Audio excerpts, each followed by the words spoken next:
Okay, so I wanted to talk about a interesting conversation that I had with a dentist in practice once. So he came to me, he started seeing me multiple times a week. He understood based on the assessment what was needed. And one of the questions he asked me was, well, Kelty, how long do I need to continue seeing you? I said, well, you're a dentist.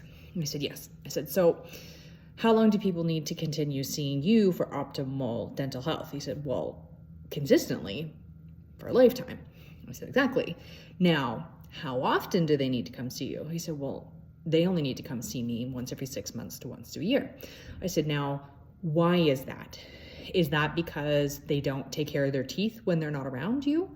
Or is it because you guys have done an excellent job of educating people that they need to actually brush their teeth 2 to 3 times a day and floss? He said, exactly.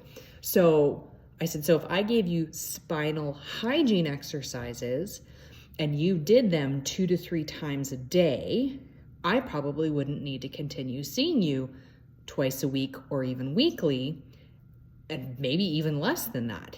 Now, if I give those to you, will you do them? And he stopped and he goes, I guess I'm going to have to keep seeing you twice a week for a really long time. And I laughed and I said, so you understand that there is a way to see me less often if you did the work at home. And he said, yes, I understand that, but I can also assure you that that's not going to happen. I said, great. So that's your choice. So I say the same thing to everybody when they say, well, I don't want to have to see you so often. You don't have to see me as often.